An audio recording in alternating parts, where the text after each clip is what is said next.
할렐루야.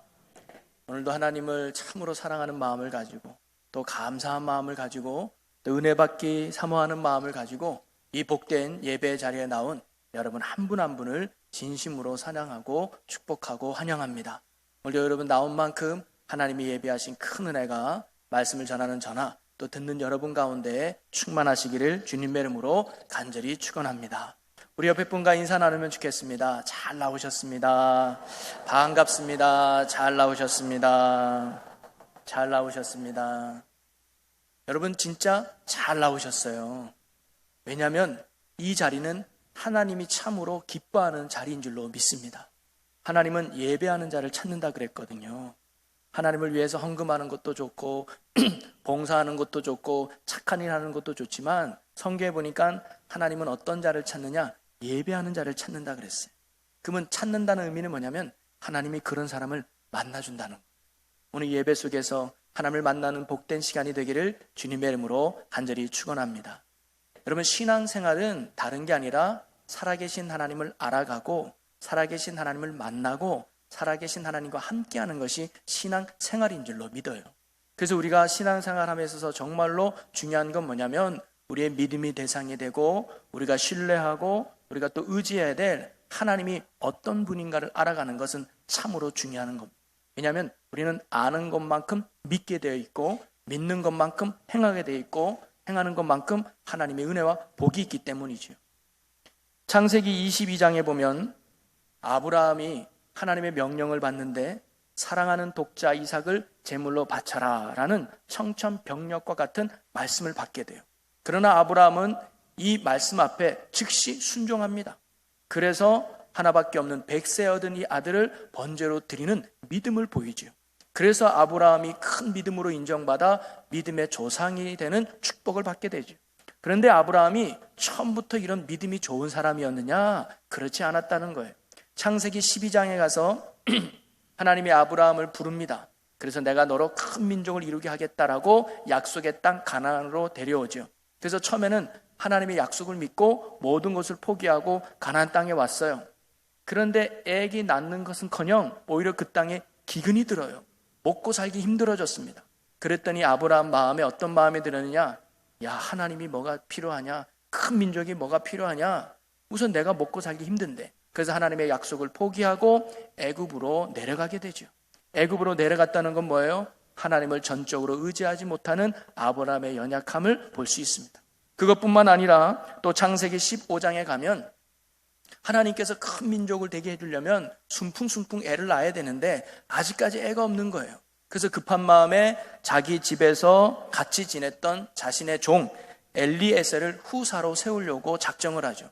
그랬더니 하나님이 그 사람은 아니다. 내 몸에서 난 사람만이 후사가 될 거야. 그랬더니 이번에는 사라의 여종인 하갈을 자기가 이렇게 해서 애를 낳아서 후사를 삼으려고 했단 말이에요. 이건 뭐냐면 전적으로 하나님을 온전히 신뢰하지 못하는 아브라함의 연약한 모습을 우리가 볼 수 있습니다. 그러나 이랬던 아브라함이 처음에는 믿음이 연약하고 부족했던 아브라함이 점점점 하나님과 동행해 가면서 하나님을 알아가고 삶 속에서 하나님을 경험해 가면서 하나님을 향한 믿음을 더욱 키워가게 된 겁니다. 그래서 창세기 22장에 그러한 어려운 명령 앞에서도 아브라함은 기꺼이 순종할 수 있는 큰 믿음의 모습을 우리에게 보여주었던 것이죠. 여러분 오늘 우리도 늘 신실하시고 변함이 없으신 하나님을 알면 알수록 경험하면 경험할수록 더욱 하나님을 의지하게 될 줄로 믿습니다. 믿음의 뿌리가 더욱 깊어지게 되고 믿음의 그릇이 더욱 커지게 되는 것이죠. 여러분 성경 백독했다고 또는 주일 예배 한 번도 안 빠졌다고 또는 내가 봉사하고 헌신 많이 했다고 믿음이 자라는 게 아니라 믿음은 들음에서 난다는 것처럼 하나님의 말씀을 가까이 할 때 하나님을 알아갈 때 우리가 더욱 견고한 믿음으로 세워지게 될 줄로 믿습니다. 그러나 피조물인 인간이 그 위대한 창조주 되시는 하나님을 온전히 이해한다는 것은 어떻게 보면 불가능해요. 그래서 하나님은 성경이라고 하는 말씀을 통해서 하나님이 어떤 분인지를 우리에게 가르쳐주고 있다는 거예요. 그래서 우리는 말씀을 통해서 하나님이 어떤 분인지를 간접적으로 깨닫게 되고 그리고 그 깨닫고 안 하나님을 삶 속에서 경험해 가는 것이죠. 여러분 우리가 아이를 낳으면 제일 먼저 그 아이의 이름을 지어주잖아요. 아마 태어나기 전부터 이름을 미리 짓는 분도 많이 있어요. 그리고 그 이름마다 나름대로 의미가 있죠. 바램이나 소원을 담아서 앞으로 이 아이가 그렇게 자랐으면 좋겠다라는 기대감을 가지고 이름을 짓지 않습니까? 여러분, 제 이름도 그 당시 거금 5,000원을 주고 장명가에게 지은 이름이에요. 이 병문이 이름이 그런 이름이에요. 이 의미가 뭐냐면 병자가 밝을 병자에다가 문은 글문자입니다. 그러니까 아마 똑똑하고 지혜로운 아이가 됐으면 좋겠다라는 바람으로 제 이름을 지어줬는지 모르겠어요. 그때는 예수 믿기 전이었습니다. 그런데 제가 예수 믿고 구원받고 다시 한번 제 이름을 보니까 이 이름이 너무 오묘한 의미가 있는 거예요. 여러분, 글이라는 것은 말씀 아닙니까? 책. 그리고 밝히다는 것은 가르쳐주고 드러낸다. 말씀을 밝히는 자, 말씀을 가르치는 자, 그게 누구예요? 목사 아니에요? 제가 지금 이름에 맞게 살아가고 있는 것 같아서 얼마나 감사한지 몰라요. 그래서 저는 예수 믿기 전부터 그 이름 속에서 하나님이 내게 앞으로 어떻게 살아가는지를 가르쳐준 것 같아서 참으로 감사한 삶을 살아가고 있습니다. 여기 계신 여러분들도 각자 나름대로 좋은 의미의 이름이 있잖아요. 여러분, 하나님도 이름이 있어요. 성경에는 하나님의 이름이 많이 등장합니다. 근데 그 이름이 우리는 바램이나 소원을 담아서 이름을 짓지만 하나님의 이름에는 하나님의 속성과 하나님의 성품을 그대로 이름으로 말하고 있습니다. 그래서 우리는 성경 속에 등장하는 하나님의 이름을 통해서 하나님이 어떤 분인가를 깨닫고 발견할 수 있는 것이죠. 그리고 하나님의 이름은 하나가 아니라 여러 가지 이름으로 등장합니다. 그건 왜냐하면 하나님의 하나님 되심은, 즉 하나님의 속성과 하나님의 성품은 하나의 이름으로 다 담아낼 수 없기 때문이죠. 그러기에 우리가 성경에 등장하는 하나님의 다양한 이름들을 이해한다는 것은 곧 하나님을 총체적으로 알아가는 것이라고 할 수 있습니다. 잠언 18장 10절 말씀에 보면 여호와의 이름은 견고한 망대라, 의인은 그리로 달려가서 안전함을 얻느니라.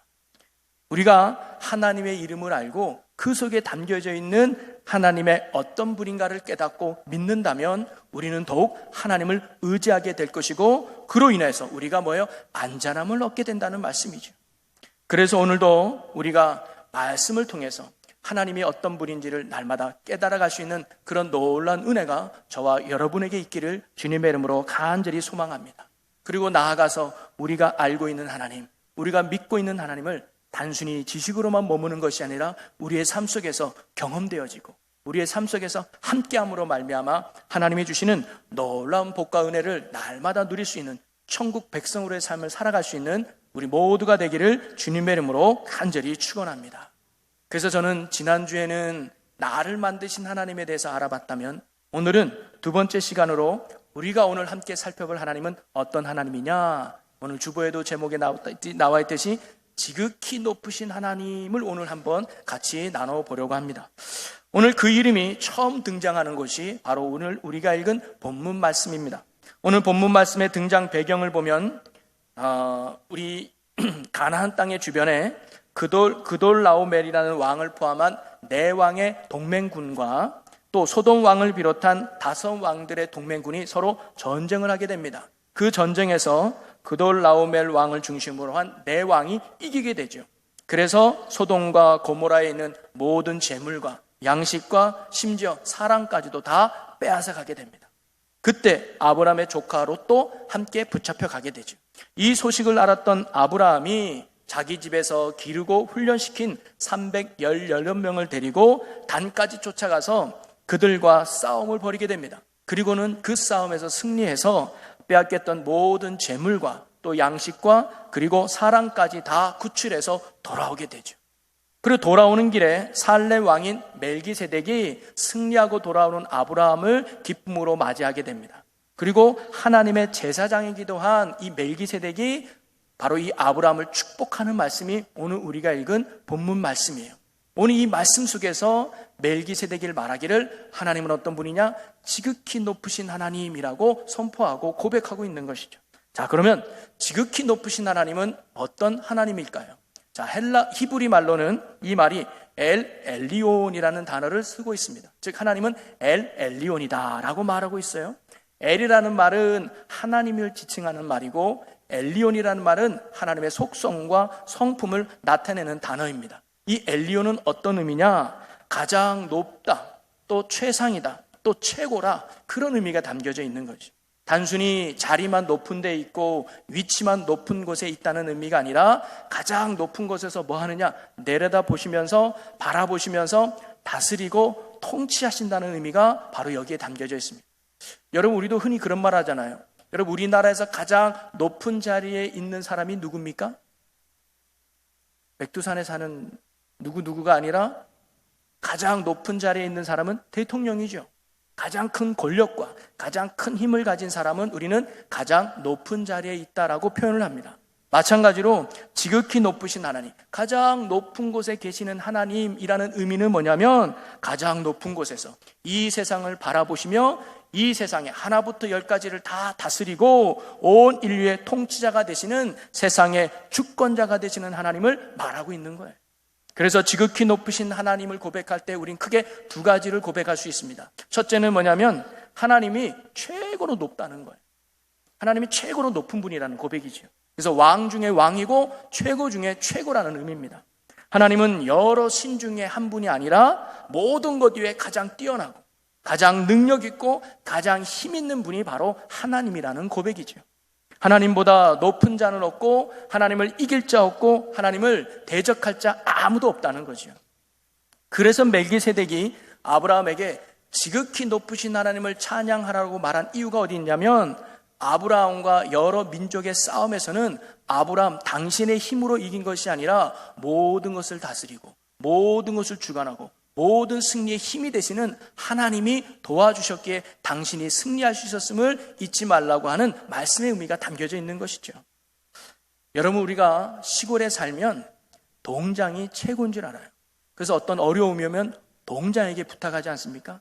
동장님, 이것 좀 벽이 무너졌어요. 도로가 파였어요. 나무가 끊어졌어요. 이거 좀 도와주세요. 동장을 의지하고 동장에게 많은 부탁을 해요.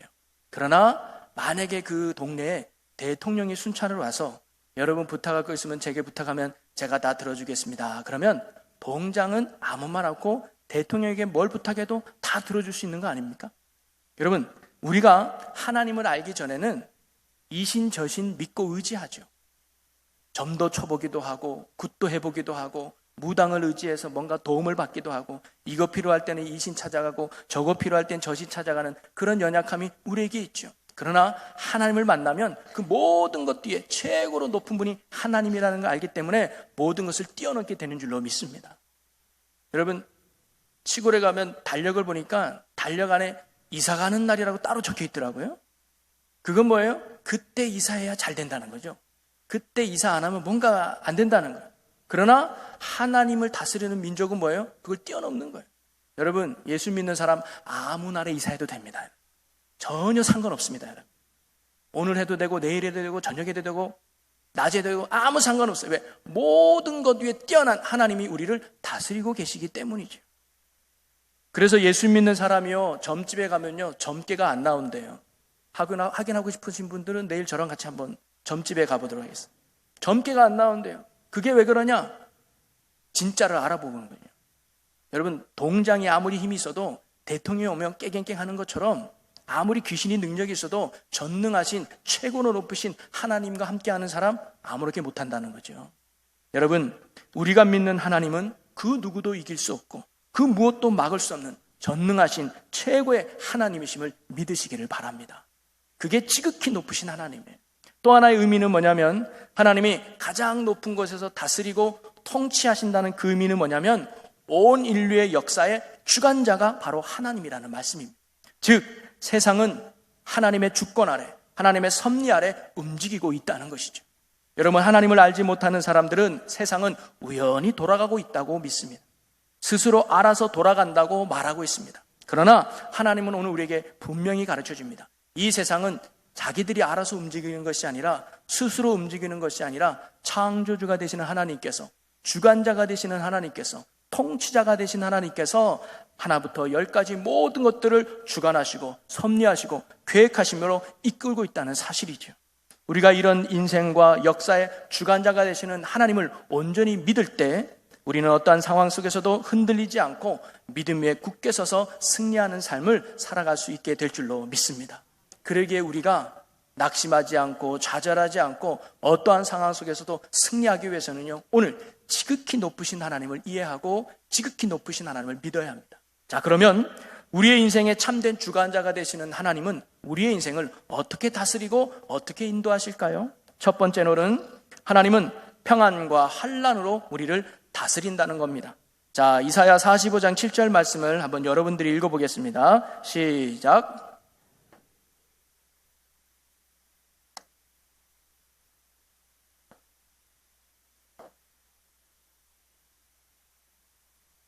아멘.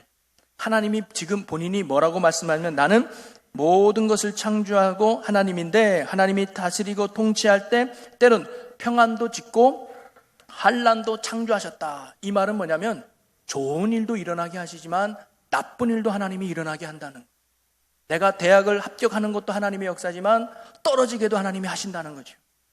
이사야 5장 5절 말씀을 보면 이스라엘을 향한 하나님의 말씀이 있습니다. 이제 내가 내 포도원에 어떻게 행할지를 너희에게 이르리라. 내가 그 울타리를 걷어 먹힘을 당하게 하며 그 담을 헐어 짓밟히게 할 것이요. 여기서 포도원은 누구를 의미하냐면 이스라엘 족속을 의미해요. 그런데 하나님께서 그 포도원에 울타리를 걷어먹히게 하고 짓밟히게 하신다는 거예요. 하나님이 그렇게 하도록 만든다는 거예요.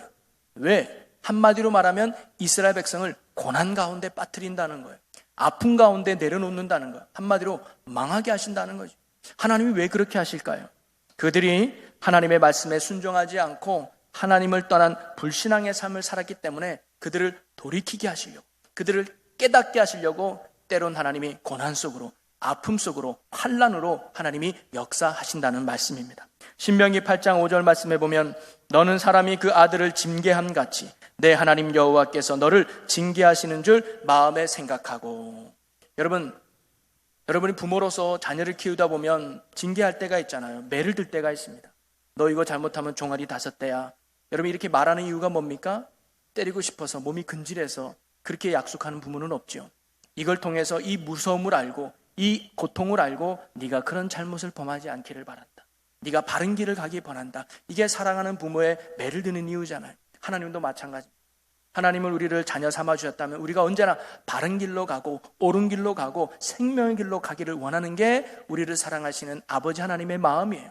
그런데 때론 우리가 그 하나님의 말씀에 온전히 순종하지 못하고 죄악의 길로 가거나 또는 나쁜 길로 가면 그것이 멸망의 길로 가는 것을 지켜볼 하나님이 아니라는 거죠. 그래서 우리를 때로는 고난으로, 아픔으로, 징계를 통해서 우리를 돌이키게 하시려는 하나님의 역사가 우리의 삶에 있다고 하는 것입니다. 그러기에 우리에게도 때론 하나님께서 환난과 아픔과 고통을 주실 때가 있습니다. 그럴 때 혹시 내가 하나님 앞에 죄지어서 내가 하나님을 떠나 있어서 하나님께서 나를 다시금 돌이키게 하시려고 인도하시려는 하나님의 선한 뜻이 이 아픔 가운데 있는 게 아닌가라고 내 자신을 돌아볼 수 있는 지혜가 저와 여러분에게 있기를 주님의 이름으로 간절히 소망합니다. 그러나 하나님이 우리에게 고난을 주시는 것은 우리의 잘못을 깨닫게 하고 돌이키게만 하려는 목적으로 우리에게 고난을 주시는 건 아닙니다. 또 다른 이유가 있습니다. 그것은 우리에게 더 큰 믿음을 주시고 우리에게 더 큰 복을 주시기 위한 하나님의 인도와 역사라고 하는 것이죠. 우리는 잘 알고 있는 욥이 있습니다. 욥은 정말 하나님 앞에 신실하고 정직하게 살았던 사람이죠. 그런데 그가 하루아침에 엄청난 고난을 당하게 되죠. 재산을 다 잃어버리고요. 가족이 다 죽게 되고요. 심지어 자기는 큰 질병에 걸려서 건강까지 잃어버리게 됩니다. 그런데 성경은 이 모든 것을 하나님이 허락하시고 하나님이 그렇게 이루셨다는 거예요. 왜 하나님은 믿음 생활 잘하는 욥에게 이런 고난과 아픔을 주셨을까요? 그의 죄 때문이 아니라 욥을 더욱 경고케 하시려고, 그를 더욱 복된 인생을 만들어서 하나님됨을 보여주기 위한 하나님의 은혜의 과정이었다는 겁니다. 그래서 욥도 이렇게 고백하죠. 나의 가는 길을 오직 그가 아시나니 그가 나를 단련하신 후에는 내가 정금같이 나오리라. 아멘. 욥은 믿었습니다. 나를 아픔으로 이끄시는 것도 하나님이요, 나를 고통으로 이끄시는 것도 하나님. 지극히 높으신 하나님이 이 모든 일을 하셨다는 것은 욥이 알고 있고 그 또한 고백했습니다. 그러기에 그는 내가 비록 아픔의 자리에 있어도, 내가 비록 실패의 자리에 있다 할지라도 이 자리로 인도하신 하나님을 믿고 그 믿음의 자리를 떠나지 않았다는, 끝까지 하나님을 붙들고 나아갔더니 후에 하나님께서 더 큰 축복과 은혜를 주셨다는 사실을 우리는 잘 알고 있습니다. 자, 그런데 우리가 욥의 결말을 알고 있기 때문에 욥이 당한 고난이 축복을 받기 위한 과정이라는 것은 우리는 알고 있지만 당시 욥은 그걸 알고 있었을까요? 하나님은요, 우리에게 어떤 이유와 의미를 가르쳐주고 고난을 주시면 좋을 텐데 그렇지 않아요. 만약에 욥에게 이런 고난이 왔을 때 욥아 힘들지? 사실 내가 이러이런 이유로 너에게 이런 문제를 줬어. 이러이런 이유로 내게 이런 아픔을 줬어. 그러니 조금만 견뎌. 조금만 힘내. 그러면 내가 너에게 이런 복을 줄 거야 라고 말씀해 주시면 얼마나 힘이 나겠어요.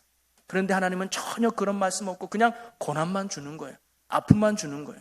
그래서 욥은 하나님을 잃지는 않았지만 내게 고난을 주시는 하나님을 이해하는 데는 굉장히 힘이 들었을 겁니다. 왜 하나님이 나를 이렇게 아프게 하지? 왜 하나님이 나를 힘들게 하지? 그런 하나님이 이해하기가 쉽지 않았을 거예요. 여러분, 우리도 지극히 높으신 하나님, 모든 것의 주관자가 되시며 내 인생을 이끄시는 하나님으로 믿고 고백하지만 때론 이해하기 힘든 일들이 우리에게 벌어질 때가 참 많이 있죠. 어느 교회 청년들이 아프리카로 단기 선교를 활동을 갔습니다. 그런데 마침 그 강가에서 한 아이가 물에 빠져서 두 청년이 그 아이를 구하다가 그 아이만 살고 두 청년은 그만 물속에서 나오지 못해서 그 자리에서 죽고 맙니다. 이 사실을 부모님께 알려주었더니 부모님들은 처음에 큰 충격이었지만 마음을 담담하게 먹고 이렇게 고백을 했어요. 너무 고통스럽지만 하나님이 하신 것이라면 우리는 할 말이 없습니다. 이렇게 하나님의 주권을 인정했죠. 그리고는 아들들의 장례 예배 때 오히려 부모님들이 특송을 불렀다 그래요. 고통스럽지만 하나님의 주권을 인정하는 참 믿음의 모습이었죠. 부모들은 그 이유는 알 수 없지만 우리는 다만 하나님의 하신 일에 순복할 뿐입니다 라고 했다는 거예요. 그 뒤고 얼마 뒤에 그들은 하나님의 큰 위로를 받게 되는데 현지에서 활동했던 그 선교사님이 한국으로 돌아오게 돼서 그때 있었던 일을 이야기해 주는 거예요. 현지인이 한 명이 있었는데 그 두 청년이 죽을 때 그분도 강가 그쳐에 있었답니다. 그랬더니 갑자기 두 명의 청년이 하늘로 올라가는 환상을 이 현지민이 봤다는 거예요. 근데 이 사람은 하나님을 믿는 사람도 아니에요.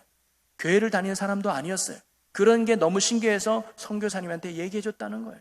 그래서 이 말을 듣고 이 부모님에게 얘기해 줬더니 이 부모님이 큰 위로를 받았다는 거죠. 그러면서 이렇게 또 부모님이 고백했습니다.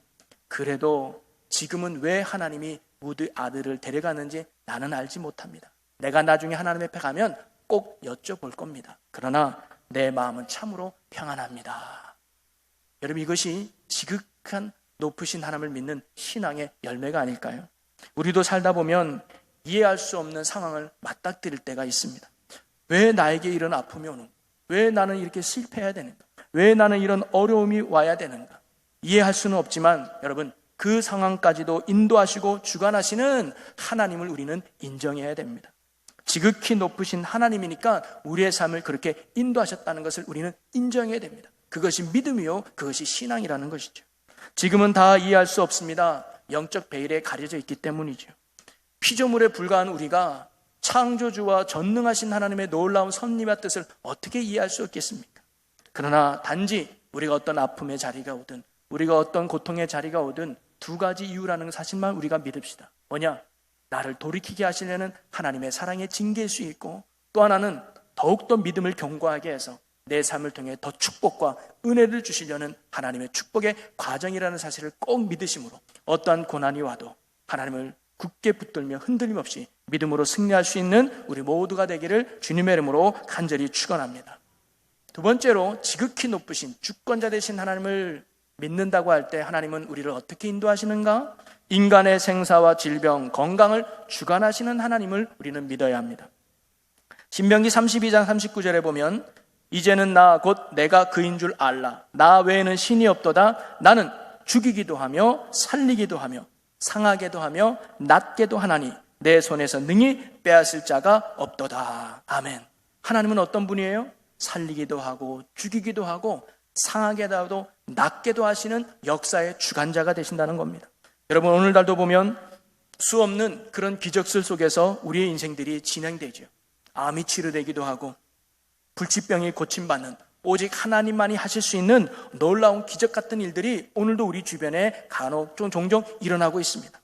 그러나 그렇게 하지 않아도 하나님이 역사하고 있다는 사실을 우리는 인정해야 된다는 거예요. 즉, 건강하게 지내는 것도 하나님의 역사이지만 병이 드는 것 또한 하나님의 역사라는 사실을 우리는 인정해야 됩니다.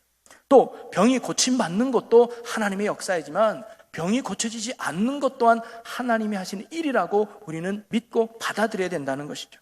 그러기에 모든 것은 하나님의 섭리와 뜻 안에서 하나님이 하고 계시다는 사실을 우리는 믿어야 합니다.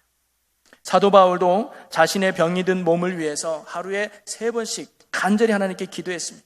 그러나 하나님께서는 고쳐주지 않았죠. 왜 그랬을까요? 바울의 믿음이 부족했을까요? 하나님의 능력이 부족해서일까요? 아니죠. 안 고쳐주는 것이 하나님의 뜻이었기 때문입니다. 여러분, 우리에게 진짜 중요한 건 뭐냐면 건강하냐, 병들었느냐, 병이 나았느냐, 병이 안 나았느냐, 이게 중요한 게 아니라 내가 어떤 상황에 놓여있든지, 건강한 상황에 놓여있든지 또는 병이 든 상황에 놓여있든지 아니면 병이 나은 상황에 놓여있든지 중요한 건 나를 이 상황으로 인도하신 하나님을 인정하는 것입니다. 그리고 왜 하나님이 나를 이 상황으로 인도하셨는지 하나님의 뜻을 깨닫는 믿음의 지혜가 우리에게 필요하다는 것이죠. 그리고 그 뜻에 순종해 나가는 것이 하나님이 우리에게 원하는 믿음의 자세인 것입니다. 병이 들었다면 병을 들게 하신 하나님의 뜻을 발견하고 순종하는 것이죠. 낫게 하셨다면 낫게 하신 하나님께 감사하고 그 뜻을 발견하고 순종해야 되는 것이죠. 혹 병이 고쳐지지 않고 낫지 않았다 할지라도 이 아픔 속에서 하나님이 원하는 게 무엇인가를 알고 믿음의 순종함을 삶을 살아가는 것, 그것이 정말 우리에게 원하는 하나님의 모습이라는 것입니다. 오늘도 내 인생의 생사와 질병, 건강을 주관하시는 하나님을 온전히 믿으시고 어떠한 상황 속에서도 하나님의 뜻을 발견하고 그 하나님 앞에 순종하는 믿음의 자녀가 되시기를 주님의 이름으로 간절히 축원합니다. 그리고 마지막 3번째로 역사의 주관자가 되신 하나님은 우리를 어떻게 인도하시는가? 자, 사무엘상 2장 7절 말씀을 읽어보겠습니다. 우리 함께 읽습니다. 시작.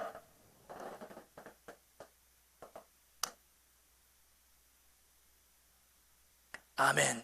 하나님은 어떤 분이냐면 가난하게도 하시고 부하게도 하시고 낮추기도 하시며 높이기도 하신다는 하나님이에요. 즉 이 말은 우리의 모든 상황을 역정시킬 수 있는 분이 하나님이라는 거죠. 가난했던 자를 부하게도 만들 수 있는 분이 하나님이고요. 또 낮았던 자를 높여줄 수 있는 분도 하나님이라는, 또한 반대로 보면 부한 자를 가난하게도 해주시는 분이 하나님이요. 또 높은 자리에 있는 사람을 낮은 자리로 내려보낼 수 있는 분도 하나님이라고 하는 것입니다. 그러기에 우리는 언제나 하나님 앞에 겸손한 모습으로 살아가야 된다는 거예요. 내가 좀 높은 자리에 있다고, 내가 좀 부하한다고 절대로 거만해서는 안 됩니다. 하나님이 어느 한순간에 우리를 낮게 만들 수도 있고 가난하게도 만들 수 있는 지극히 높으신 하나님이시기 때문입니다. 그래서 우리는 높은 자리에 있다 할지라도 부함 자리에 있다 할지라도 하나님의 은혜임을 기억하고 겸손함으로 나아가야 된다는 것이죠. 또한 내가 혹 가난한 자리에 있다 할지라도 남들보다 뒤처지는 나른 자리에 있다 할지라도 절대 우리는 낙심하거나 좌절하거나 절망해서도 안 됩니다.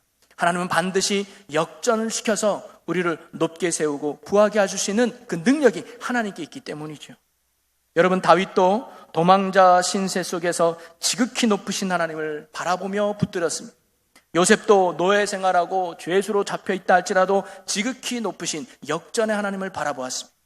다니엘도 사자굴에 있다 할지라도 지극히 높으신 하나님을 바라보았습니다. 그럴 때 지극히 높으신 하나님께서 그들의 인생 가운데 역사하셔서 그들을 역정시키는 은혜를 맛보게 했던 것이죠. 오늘도 저와 여러분이 어떤 자리에 있든지 교만하지 아니하고 겸손함으로 오히려 낮은 자리에 있다 할지라도 가난한 자리에 있다 할지라도 좌절하나 절망할 것이 아니라 나를 역전시키는 지극히 높으신 하나님을 바라보며 믿음으로 온전히 승리할 수 있는 우리 모두가 되기를 주님의 이름으로 간절히 축원합니다. 말씀을 정리하겠습니다. 오늘 우리가 믿는 하나님, 그리고 오늘 우리가 의지해야 될 하나님, 그리고 오늘 우리가 따라야 될 하나님은 어떤 하나님이냐? 지극히 높으신 하나님입니다. 가장 높은 곳에서 모든 것들을 통치하시고 모든 것들을 다스리는 능력의 하나님이 바로 우리 아버지 하나님이십니다. 그 누구도 하나님을 이길 수 없고 거역할 수도 없는 왕 중의 왕이요 최고 중의 최고가 바로 우리와 함께 하시는 하나님이신 줄로 믿으시기를 바랍니다. 그리고 그 하나님께서 여러분의 인생과 세상의 모든 역사를 통치하시고 다스리고 지금도 주관하고 있다는 사실을 꼭 명심하십시오. 그리고 그 하나님이 우리를 주관하는 가장 목적지는 어디냐? 선한 길, 복된 길이라는 사실을 우리는 믿어야 합니다. 그래서 지난주에 나를 만드신 하나님을 고백할 때 그 핵심은 뭐예요? 나를 사랑하시고 나를 존귀하게 여기고 나를 최고의 가치로 여기시는 그 하나님을 믿는다면 그 하나님께서 우리를 인도하는 길이 망하는 길이겠냐고, 우리를 인도하는 길이 슬픔의 길이고 고통의 길이겠냐고. 과정이 그럴 수는 있지만 최고의 목적지는 우리를 잘 되게 하시고 우리를 더 승리케 하시려고, 우리를 통해서 살아계신 하나님의 영광을 나타내게 하시려고 하나님이 우리를 인도하고 있다는 사실을 꼭 여러분 기억하시고 명심하시기를 바랍니다. 그러기에 우리에겐 우연이란 없습니다. 모든 것에는 하나님의 섭리와 계획과 허락하심이 있다는 사실을 굳게 믿으시기를 바랍니다. 그리고 그 자리에서 하나님의 선한 뜻을 붙잡으시기 바라요. 그리고 내가 해야 될 믿음의 순종을 힘있게 살아가십시오. 그러면 반드시 우리를 복된 길로, 은혜의 길로, 승리의 길로 우리 하나님이 인도해 주실 것입니다. 오늘도 우리를 더욱 복되고 생명으로 인도하시는 하나님을 신뢰하시고 어떠한 상황 속에서도 모든 것을 주관하고 계시는 하나님을 굳게 신뢰함으로 말미암아 언제나 하나님과 동행하며 믿음 안에서 승리할 수 있는, 그리고 천국의 복을 누릴 수 있는 저와 여러분 모두가 되시기를 주님의 이름으로 간절히 축원합니다. 기도하겠습니다. 사랑과 은혜의 아버지 하나님, 하나님은 지금도 살아서 모든 것을 통치하시고 다스리며 또한 주관하고 계시는 지극히 높으신 하나님이심을 믿습니다. 우리가 삶 속에서 이러한 지극히 높으신 하나님을 인정하며 믿음으로 굳게 살게 하여 주시옵소서. 그러기에 내가 처한 모든 상황 속에서도 하나님을 인정하며 살게 하여 주시옵소서. 우리의 입에서 원망과 불평이 사라지게 하시고 오히려 감사를 고백하며 그 속에서 하나님의 뜻을 온전히 붙잡게 하여 주시옵소서. 이해할 수 없는 상황 속에 있다 할지라도 하나님을 신뢰하며 나아가게 하여 주옵소서. 더 좋은 곳으로, 더 풍성한 곳으로 인도하시기 위한 하나님의 섭리요 계획임을 굳게 믿고 끝까지 하나님을 신뢰하며 날마다 믿음으로 승리하는 우리 모두가 되게 하여 주시옵소서. 우리의 영원한 소망과 능력이 되시며 영원토록 함께 하시는 우리 주 예수 그리스도 이름으로 기도하옵나이다. 아멘.